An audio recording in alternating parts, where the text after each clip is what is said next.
In a bar in London, 20 men are about to meet 20 women. Your first 30 seconds starts now. It's a speed date, and sparks of attraction are soon flying. This guy likes you. But this is no ordinary encounter. He likes her, right? But it's not reciprocated at all, is it? These men and women are taking part in a scientific experiment. All data loaded. They've all been measured. Their preferences have been explored. Very pleased with that man. And their deepest desires revealed. You're happy with that? Yep. Oh, in love with that. That's perfect. Now scientists will try to find them a perfect match. Match found. And their predictions will be put to the test. She's smiling warmly and winding him down at the same time. Let that be a lesson to all of us. But in the game of love, nothing ever goes according to plan. It was a disaster. It was a bad gig. I liked him. I got him.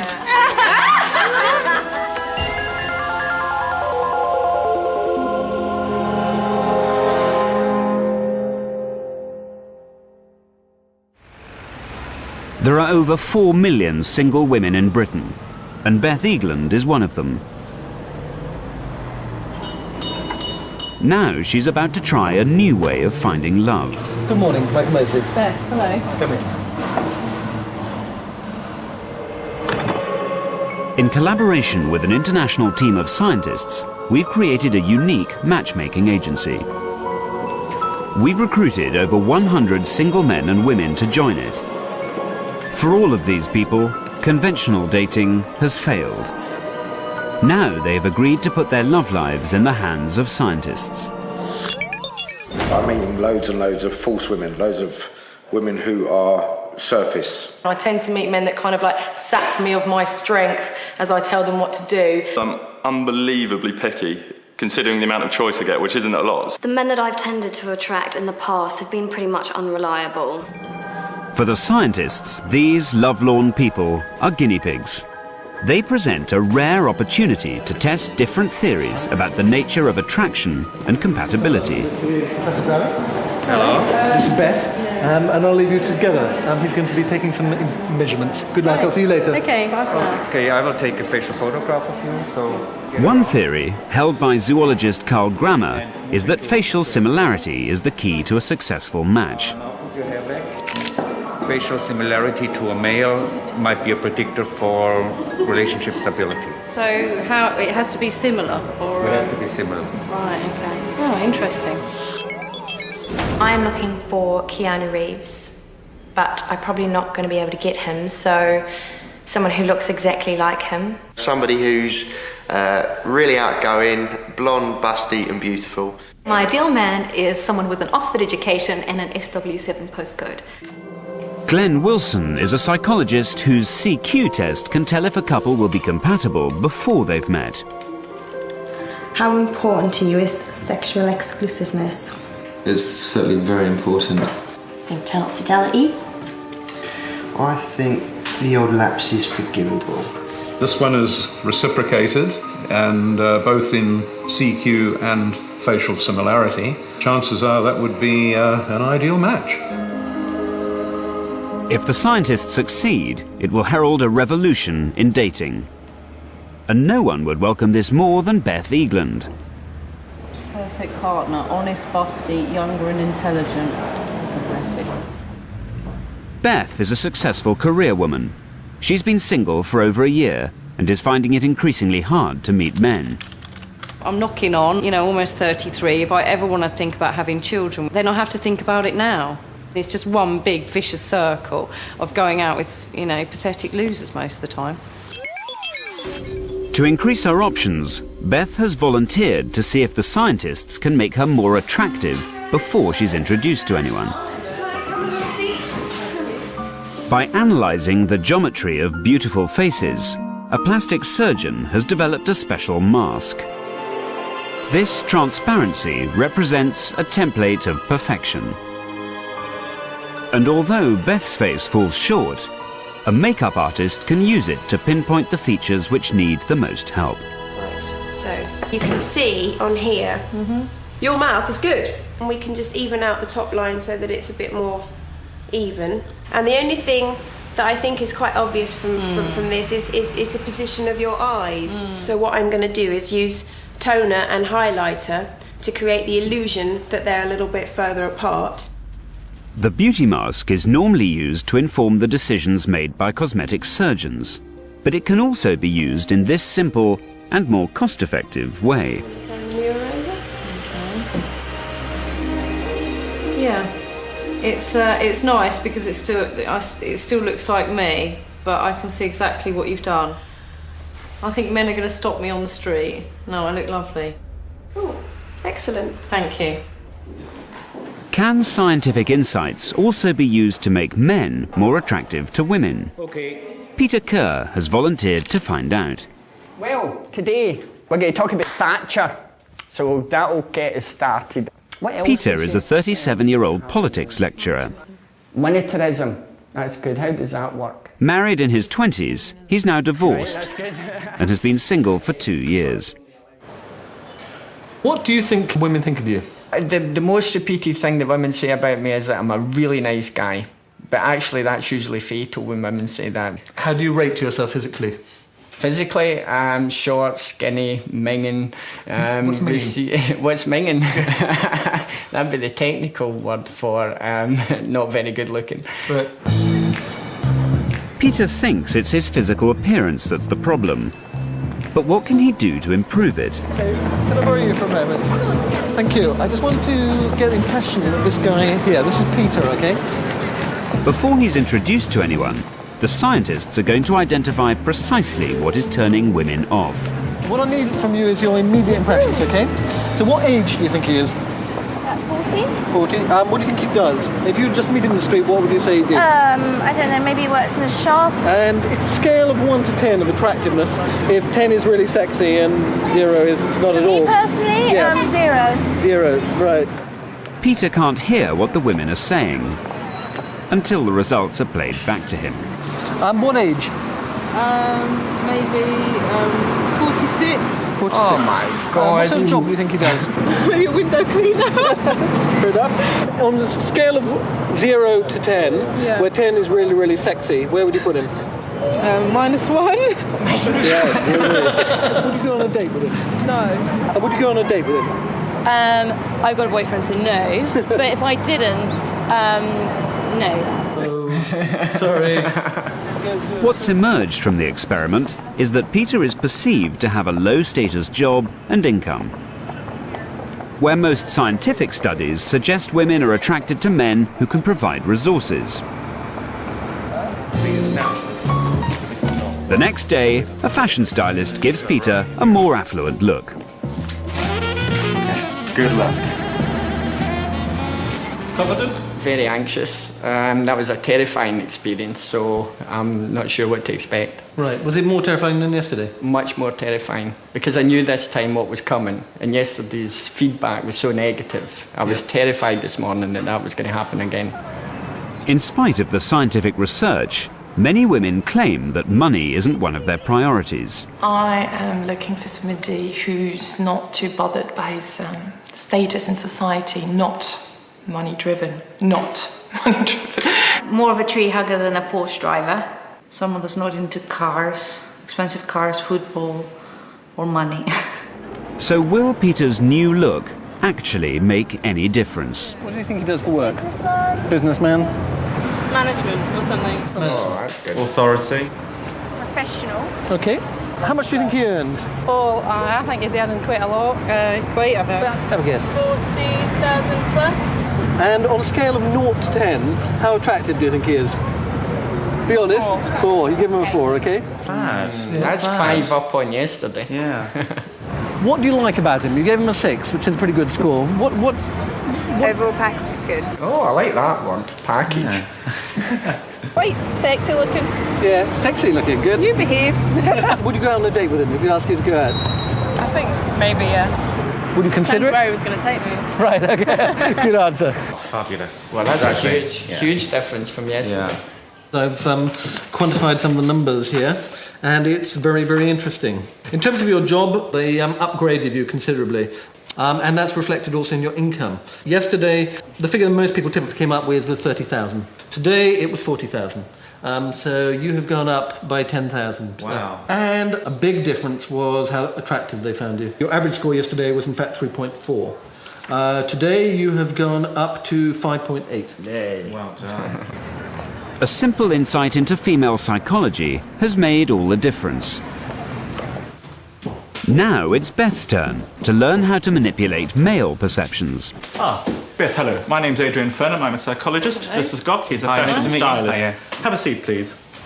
One of my interests is in the science of female attractiveness, and it's something that a lot of male psychologists are interested in.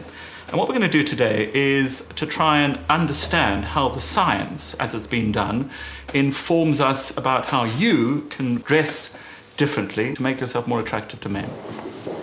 The scientists have taken Beth's vital statistics, but which aspects of the female figure are actually the most important to men?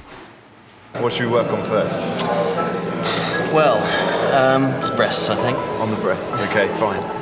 Is it the breasts? You like the look of those? Yeah, definitely. The legs? That's right. That's yeah. Or the bottom? Yeah, okay, I like that. To find out, the dating agency has conducted a groundbreaking new study into what men find physically attractive. This software allows the men to manipulate female bodies in any way they like. We can increase those to a sort of a size you'd be happier with. Yep, that's brilliant. Full cut. Yep. Right, you're happy with that? Yep. With dials to control independently every single body part, each man can create his ideal woman. No. You like a bit of weight on her. Now, do you like a woman with quite a big bottom? I mean, we can give her the J-Lo bottom. Let's try that. Oh no. Oh my goodness. Okay. No, you don't like that. Somewhere in the middle, maybe. Okay, a little bit. Okay. Yeah. Okay. That's your ideal woman there, James. Okay. This is the first research of its kind, and it's about to provide a unique insight into what men really want. Oh, in love with that. That's perfect. Well, let's look at the studies. I haven't seen this. It'll be of interest to me as well. Okay. Let's have a look at them. Right, okay.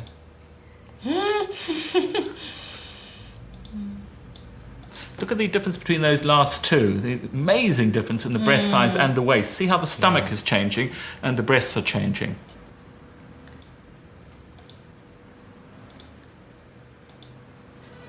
Gosh. Well, that's just ridiculous. Yes. That's Jordan, isn't it? That's anatomically unusual. Absolutely. Professor Furnham now averages out the differences to create the optimally attractive woman. Wait, with bated It breath is exciting, here. isn't it? There she is. Now, what we see from our sample is that they like relatively large breasts. What size do you think she would be? I don't know. Gok, what do you think?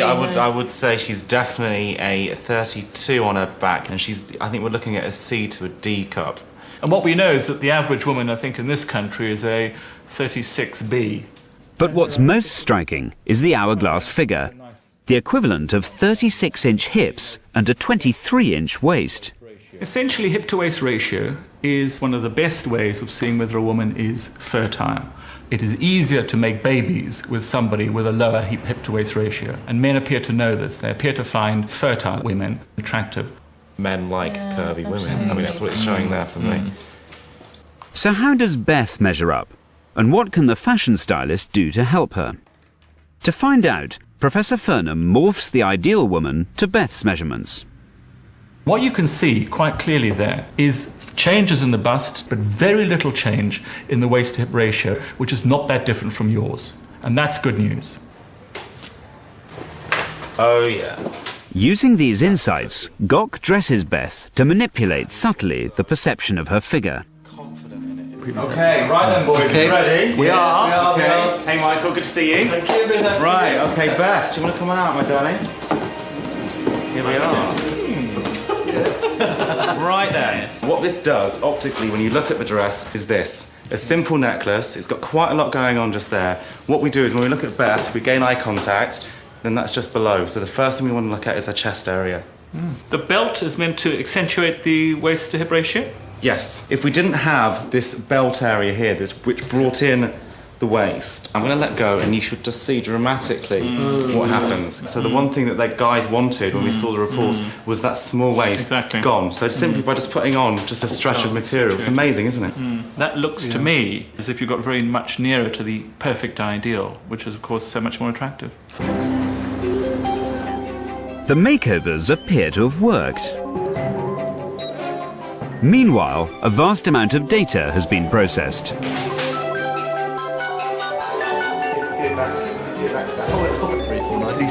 349, okay.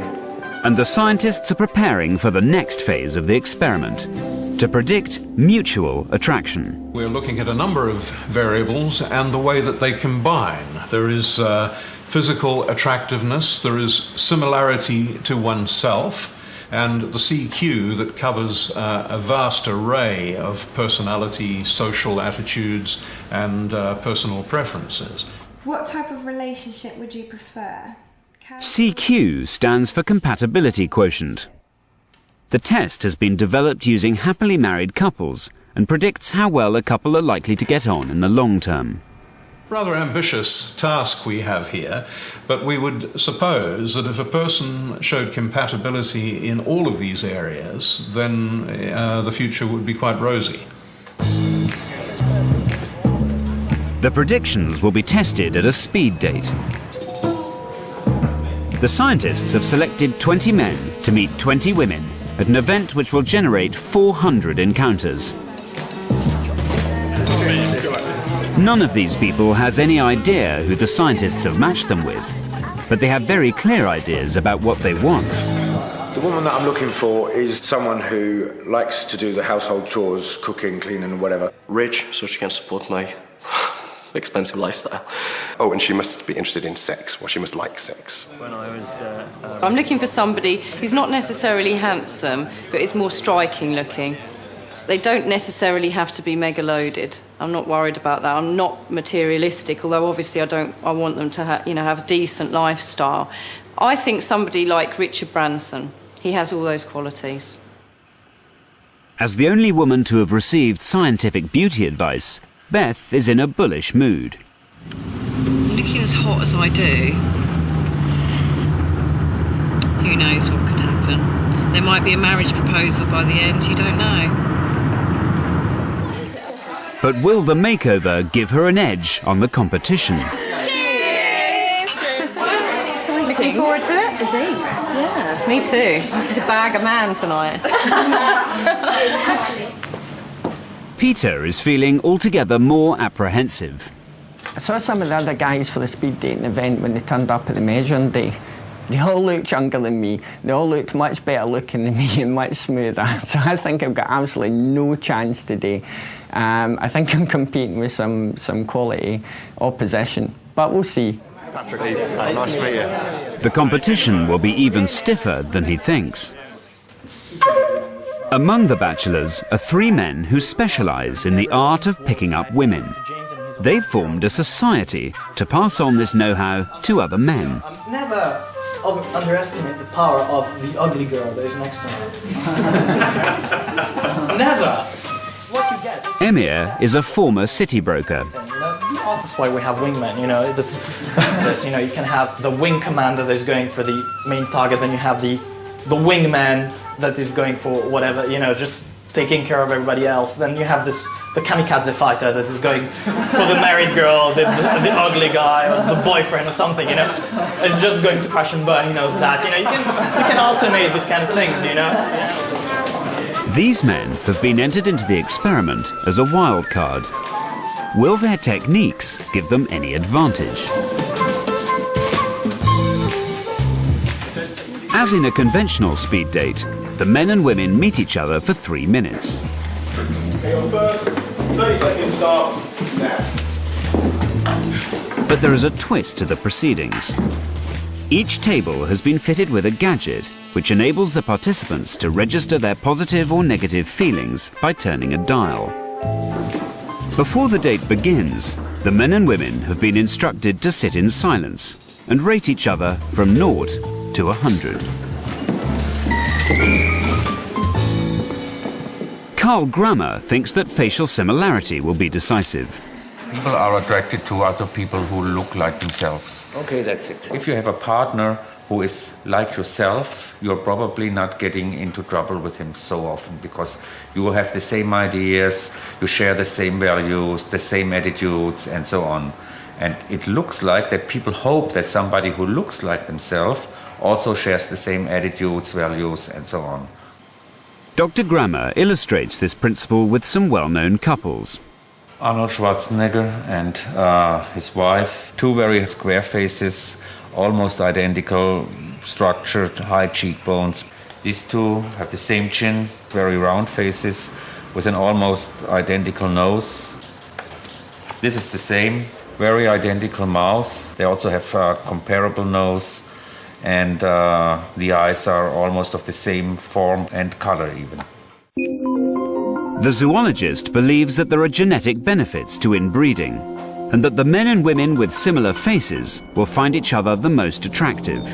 Using special software, he has created a facial similarity index for everyone in the agency. Match found. Match found. Match found. So will Grant be attracted to Leanne? Match found. Gail to Simon? And what about Beth? Match found. It turns out that several men have similar faces to her, so Carl Grammer has joined forces with Glenn Wilson to identify her best match. Okay, Carl, shall we look at the faces that are most similar to Beth, and I will lay out the faces that have the highest CQ scores. Dr. Wilson's compatibility test has identified the men with whom she has the best chance of success. So is this our problem or theirs? Beth is a property manager who likes to be in control. Yeah, okay. Well, can you arrange for that then? Okay. Right, let's go and have a look inside. Hey? In her previous relationships, she's usually been the dominant partner. I'm independent and I'm a strong character. And men think that they want that, and they think that's great about me. And that's great when we're dating. You know, they think that's great. But after 3 months down the line or whatever, when it's a serious relationship, they realise that I'm not the kind of person they do want. They want someone who's going to stay at home and not have the strong opinions that they were attracted to in the first place. And that's my personal difficulty. But and I find that with all men and always have done. But the scientists have identified 4 men who match Beth facially and psychologically. How about that? That's a pretty good hit rate, considering we started with 50 people. As far as age and height are concerned, it's ideal if the male is about 5 inches taller than the female, which is about the average height difference, and it's also fairly ideal if he is perhaps 4 or 5 years older than she is. We see that on height, 3 of them are taller, so that this one goes out. And in terms of age, they're all actually younger. The nearest is this one. And his CQ is the highest of them all, so if the chemistry was right, they would get on extremely well together. By now, Beth has registered first impressions of 8 men, and she's not easily impressed.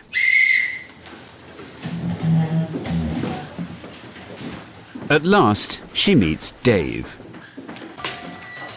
Both of them, of course, are completely unaware of the scientist's prediction. A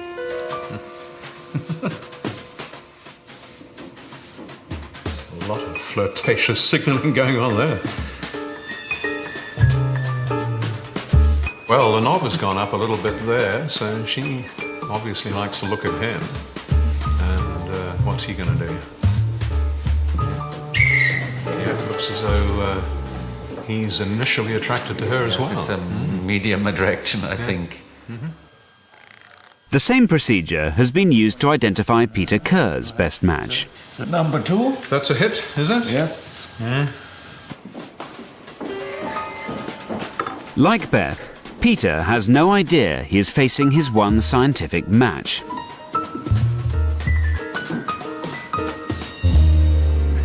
She's a good actress. She's smiling warmly and winding him down at the same time. Let that be a lesson to all of us. It starts now. This result is typical of the first impressions. She's flatlining on him. But there's still everything to play for as the speed date proper now begins. Time starts now.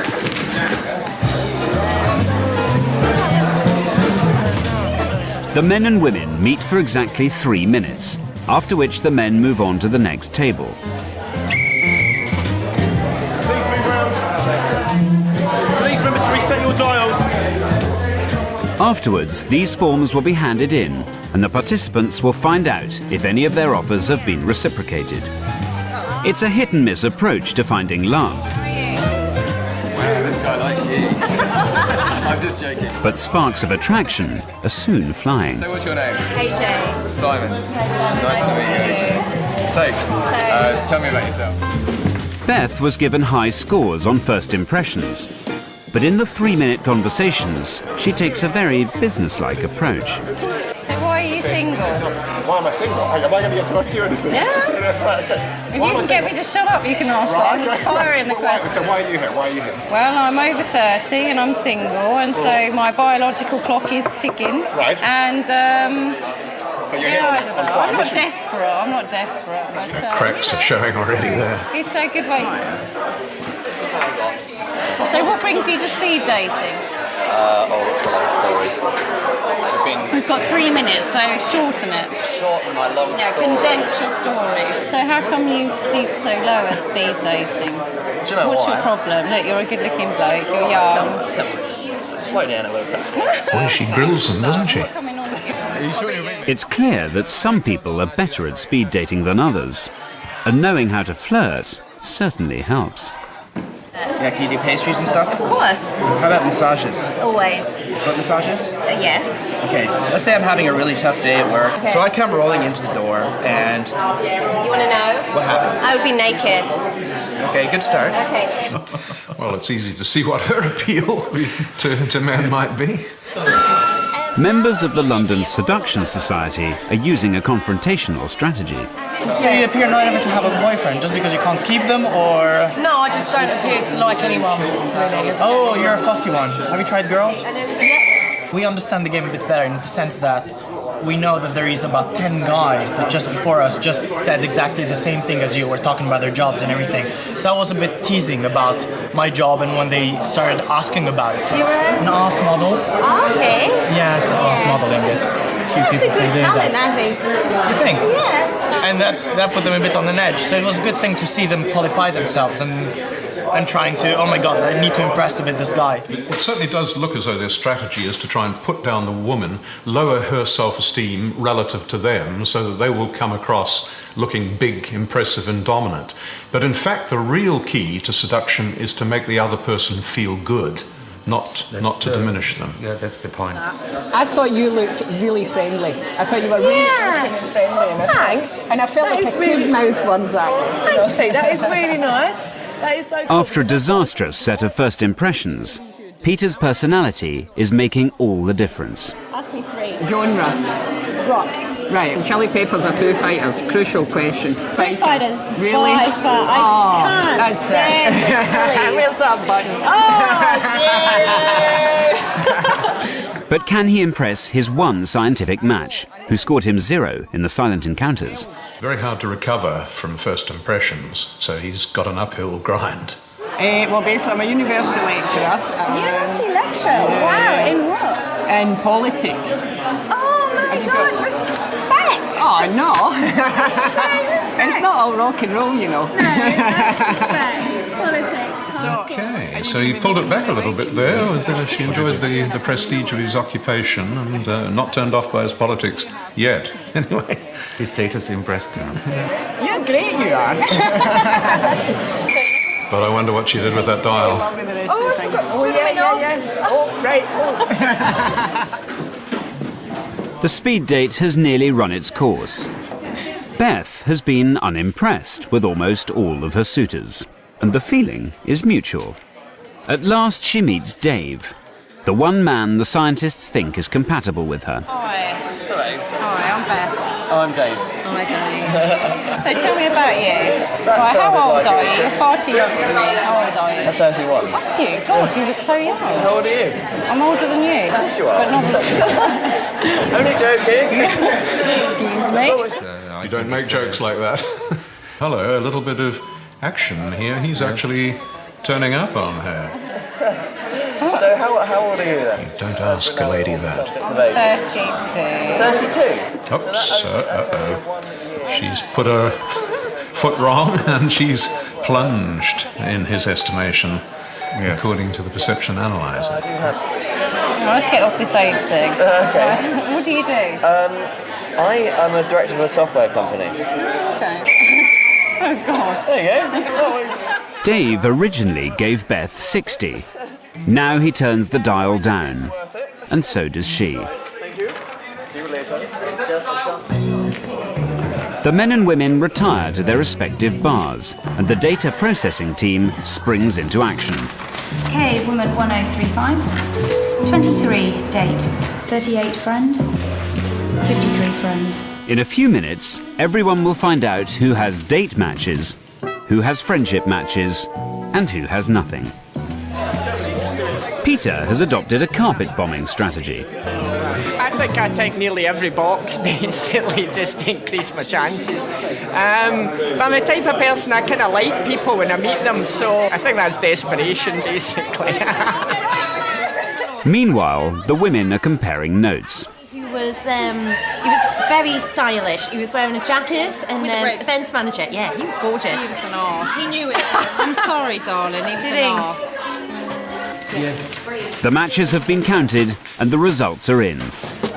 It's the moment of truth for all concerned.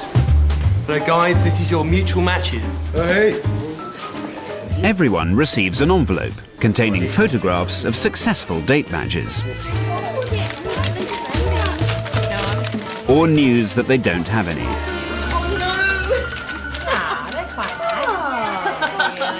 Beth made an offer on just one man. But unfortunately, he's chosen someone else. I liked him. Oh, there's something. I got him. Has Peter's strategy been any more successful? Result? She was lovely, yeah. Yeah, I liked her a lot. I can't remember her name, which is hideous, but she was Tracy. I bet everyone's got Tracy, though. That's what happened. Yeah, he's got Tracy. We've all got the same women. Clearly, for two of the girls, carpet bombing has worked. But it's AJ who's the winner with a total of 10 dates. Oh well, never mind. Share and share alike. My tip is to listen to guys and compliment them, because there's always something good about a guy, normally. Yes, I'll be the ginger dancer. There's always something. bollocks to that. You've got 3 minutes. That's all you've got. 3 minutes. You have to give them something for 3 minutes. They should kiss our fucking feet. So how successful were the 3 members of the London Seduction Society? Hi. The last guy that I saw, I seriously have a pathological hatred for him. Never in a million years would I go out with him. I wouldn't care if he put me as a 0 on his rating. If me and him were the last people alive, there is no way I would go there. The guy is a chauvinist arsehole who loves himself. Nice to meet you. Have their techniques worked on anyone? I didn't take many girls, I suppose. That's already started like a bit of a problem. So, you know, you already reduced your number of matches. It'd be interesting to see how many girls in all ticked me at the end of the day. Man 2013. Emir received 1 offer of a date. He was the only one of the seducers to have done so. 14. Neither. Well, their results are pathetic. Out of about 60 encounters, they get about 1 offer, and that's no great surprise, the way they're messing about there. But it's the moment of reckoning for the scientists themselves. Peter has been handed an envelope identifying his predicted match. And the winner is... Oh, and she was my favourite as well, that one. But she picked everybody, apparently. Carl Grammer thought that facial similarity would predict sexual attraction. Sarah was Peter's best match facially and for personality. Now we have reciprocation. So we're really onto something. Unfortunately, it wasn't enough. I thought he seemed a really, really nice guy, but I don't think I was initially attracted to him. And for me, I need to have physical attraction to be with someone. This reaction was shared by all of the couples who were informed of their face match. You might possibly think he was your brother. Yeah. It'd be quite weird for you to I date don't want him. to date my brother, that's the thing. You don't want to date him? No. No, you can do better than that. Yeah, and I see you with a tall, dark guy. Yes. In the beginning, we thought on the basis that people who are married are looking alike, that sameness or likeness would predict sexual attraction. This was apparently not the case in the data. Actually, the opposite came around, that dissimilar people make the dates together. So we have to revise our theory. This facial prediction has failed spectacularly. But first impressions were decisive. The perception analyzers show that men and women who decided to date had made up their minds within seconds. Come on, grapple with it. With few exceptions, the 3-minute conversation made no difference at all. Clearly, looks are all important. But it's not the face, it's the body that counts. In terms of physical attractiveness, there were two very important physical factors that made all the difference. They were different for men than for women. For men, the factor that blew all the others out of the water was waist-to-hip ratio. Waist-to-hip ratio is the size of the waist in relation to the hips, and is a reliable indicator of fertility. Well, let's go for the curvaceous.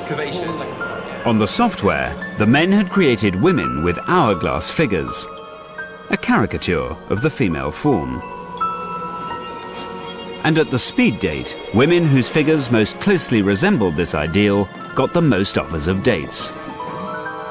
So how much did male physique matter to women? So this is his muscle. To about there, yeah, Yep. I think, yeah, quite like To mine, about yes, there? yeah. The women also went to considerable lengths to specify their ideal body types. It's a little bit smaller. Or actually, no, a bit bigger. That's nice. So, happy? Yeah, I'm happy. Okay. He looks nice. Right. And this is what they found optimally attractive.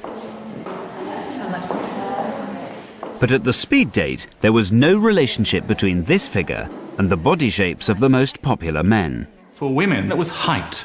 Women wanted tall men. They were less interested in all the other possibilities of male shape. It was height that was the most important physical attractiveness feature for men. The two most popular men, both over 5'11", got 30 offers of dates between them.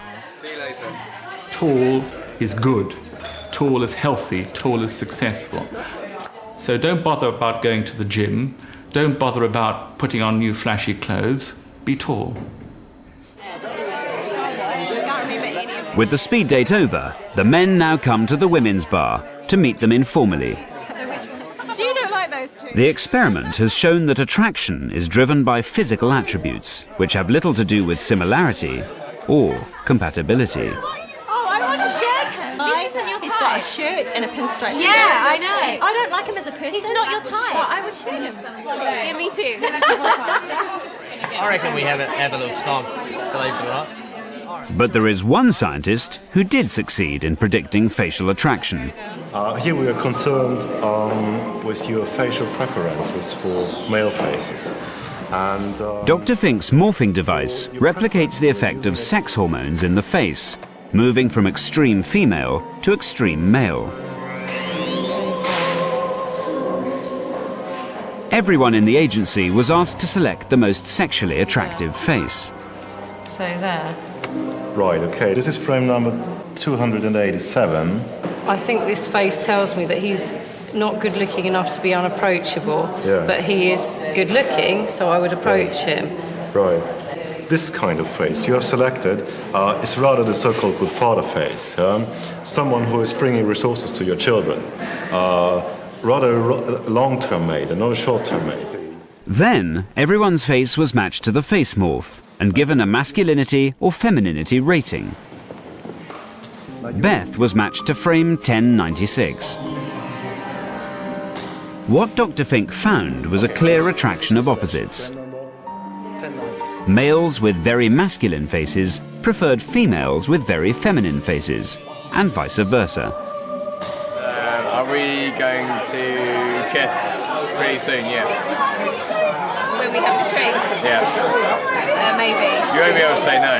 Really? Simon and AJ are an obvious example.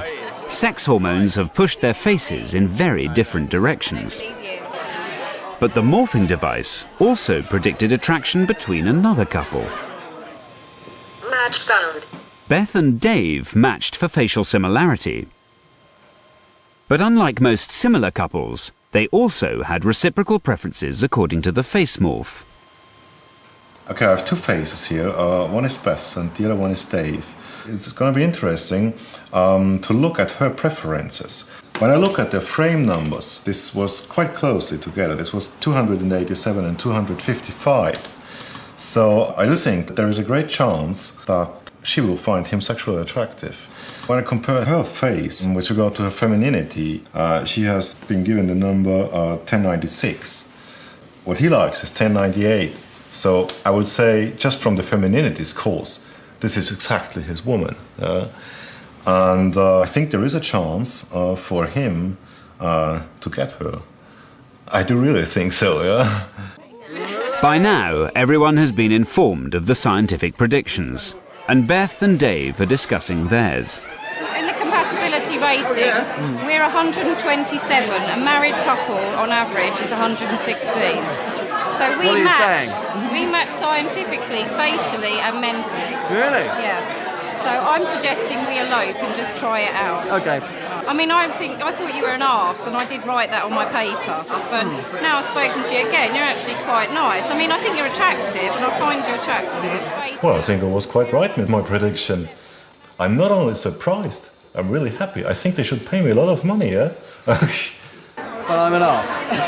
You're not an arse. I'm retracting my statement. Look, this is why we're compatible, because we're having an argument like we're married.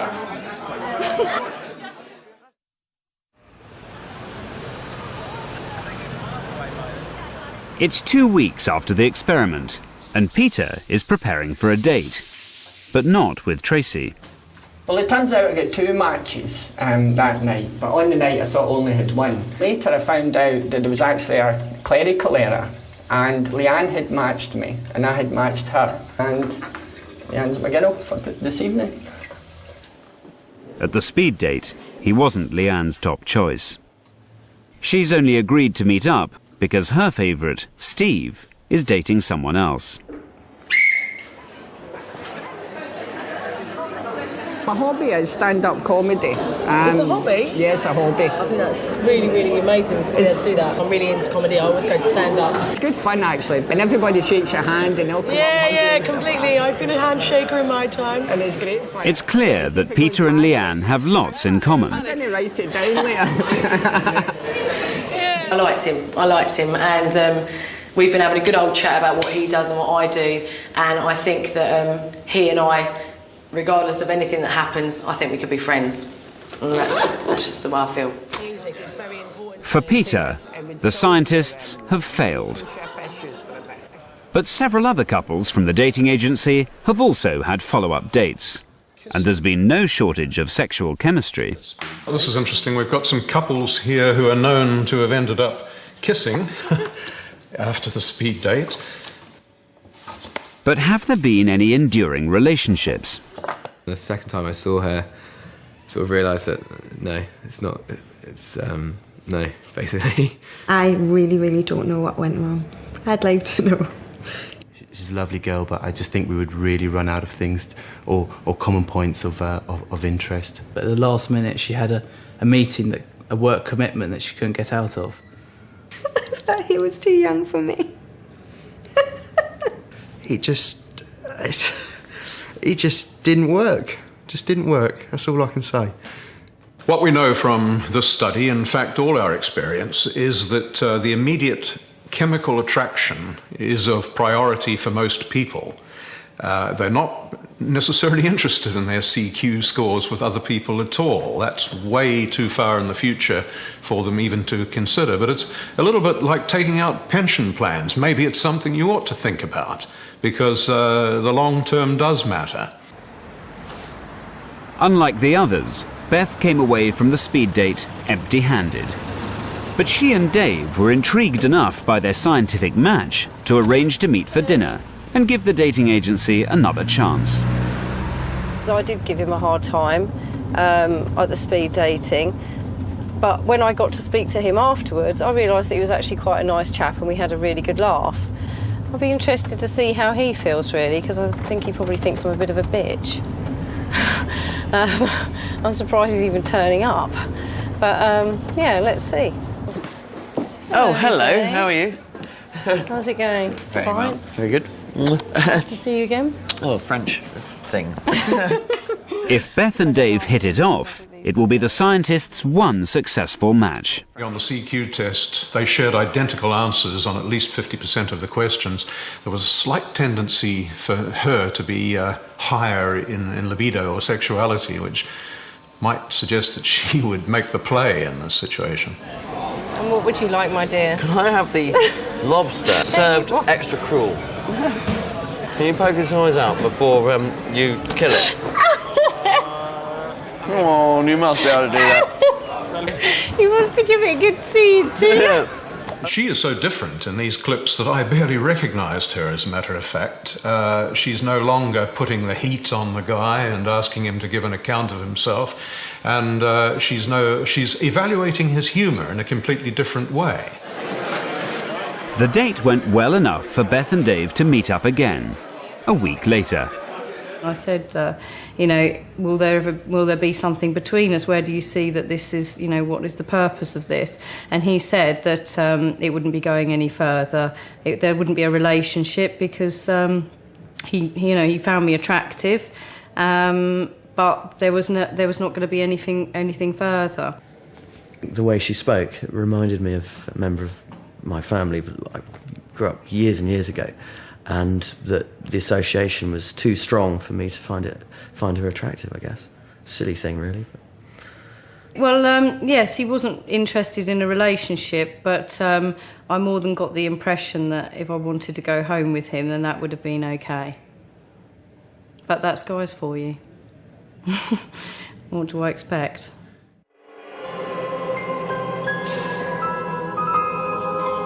The world's first scientific dating agency has ended in failure. These scientists hoped that their combined efforts could achieve a revolution in dating. But not one relationship has been forthcoming. Could it ever have succeeded? We know that many of the people who saw each other haven't really liked each other and they haven't maintained a long-term relationship.